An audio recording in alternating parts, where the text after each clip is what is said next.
نحمده ونصلي على رسوله الكريم بسم الله الرحمن الرحيم إن الذين قالوا ربنا الله ثم استقاموا تتنزل عليهم الملائكة ألا تخافوا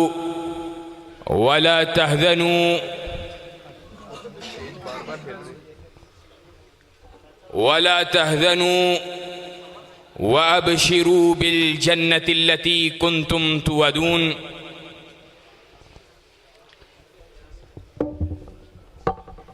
وقال النبي صلى الله عليه وسلم إن صلاتي ونسكي ومحياي ومماتي لله رب العالمين۔ حضرات دی وقار، قرآن و سنہ موومنٹ کے احباب، علماء کرام، علماء امت، آج اس بدم کو علماء کے کردار کے حوالہ سے سجایا گیا ہے۔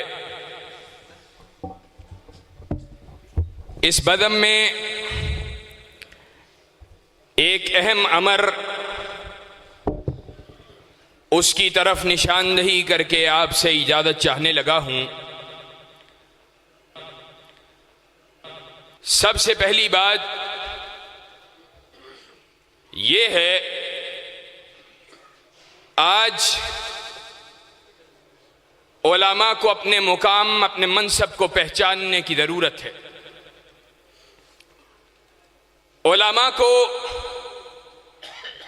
اس بات کا ادراک رکھنے کی ضرورت ہے کہ فضیلت والی شے اکیلا علم نہیں ہے۔ فضیلت علم اور ایمان کے ساتھ حاصل ہوتی ہے۔ ایک عالم ہے، علم بڑا ہے، جائیے آج بھی یورپ کی یونیورسٹیوں کو اٹھا کے دیکھیے، مستشرقین جن کی زندگی کا مقصد اللہ رب العزت کے اتارے ہوئے دین پہ نقد کرنا ہے، اسلام پہ نقد کرنا ہے، اسلام کے اوپر وار کرنا ہے، ان کو بھی اسلام کے علوم اسلامیہ کے بڑے بڑے مشکل فنونوں پر بڑی زبردست دسترس حاصل ہے، لیکن آج تلک کسی شخص نے بھی ان کو بطور عالم قبول نہیں کیا ہے۔ اس کی وجہ ان کے پاس ایمان کی دولت موجود نہیں ہے، اور ان کے علم کے حصول کا مقصد اللہ کے دین کو اور اللہ کے بھیجے ہوئے نبی جناب محمد الرسول اللہ صلی اللہ علیہ وسلم کی شریعت کی خدمت نہیں ہے۔ اللہ کا رضوان ان کی مطمع نظر نہیں ہے۔ آج چاروں اطراف سے کفر کے ایجنٹ، دین کے دشمن، دین کے باغی مدارس دینیہ کو مین سٹریم سے ہٹا کر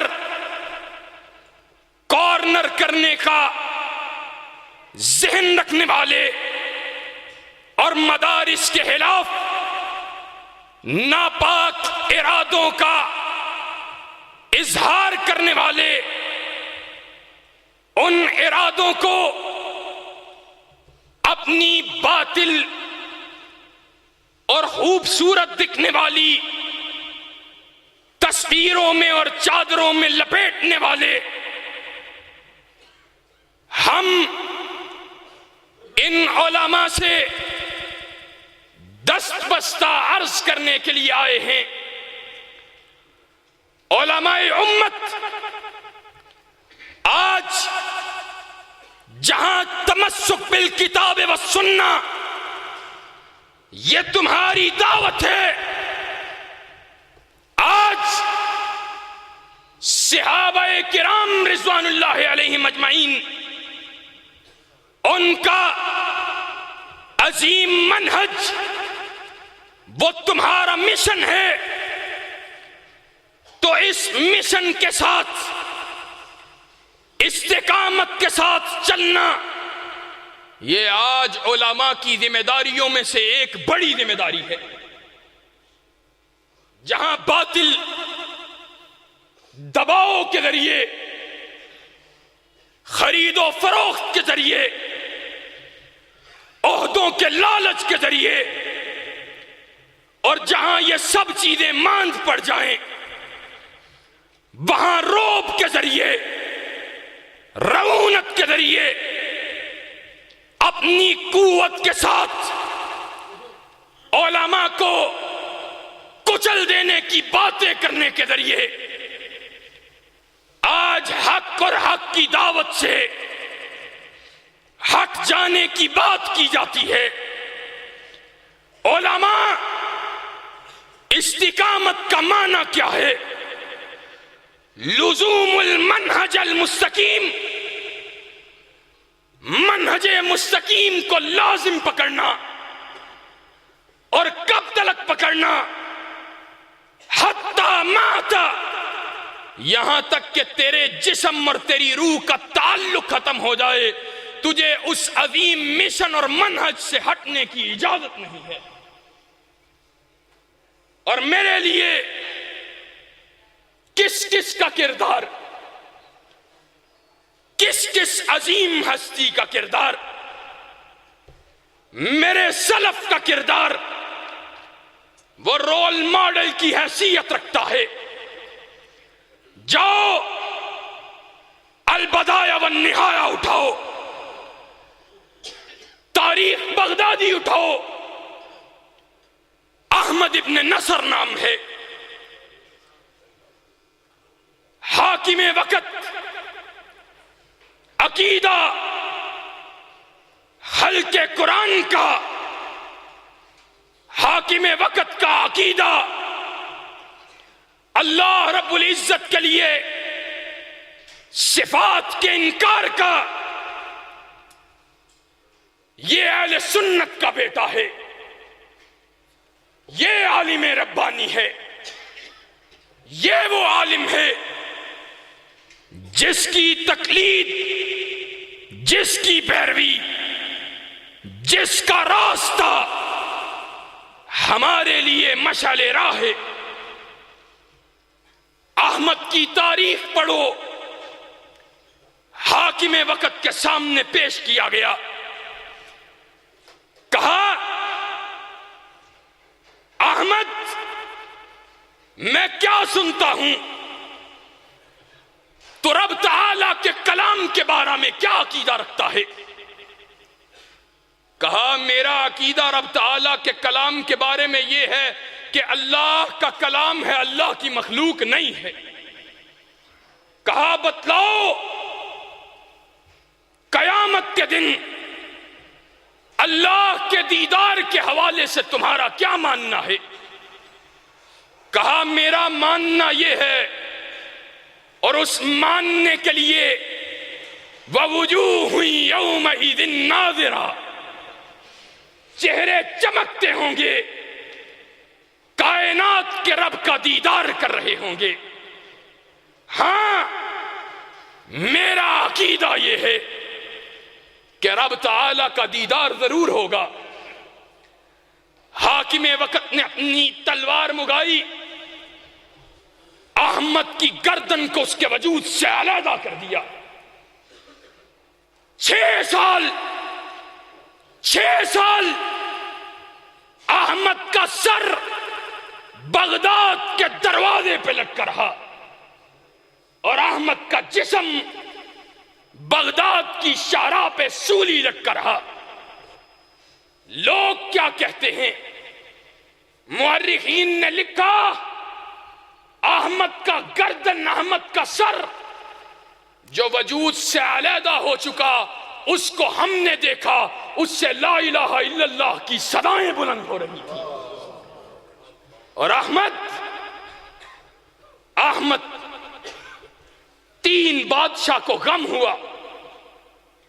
بادشاہ نے کہا میں نے ایک عالم کو قتل کیا، اب معتزلہ کے 3 مولوی، وہ بھی عالم ہیں، 3 بادشاہ کی قتل کو جسٹیفائی کرنے کے لیے، دلیل بخشنے کے لیے، اس کو مضبوط کرنے کے لیے کہا ان لم یکن قتلہ ثوابا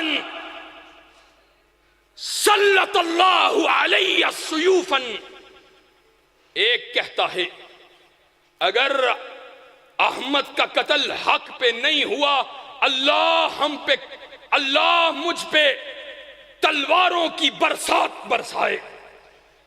ایک نے کہا وَإِن لَّمْ يَكُنْ قَتْلُهُ صَوَابًا قَتَلَنِيَ اللَّهُ بَيْنَ الْمَاءِ وَالنَّارِ۔ اگر احمد کا قتل صحیح نہیں ہوا، اللہ مجھے آگ اور پانی کے درمیان قتل کروائے۔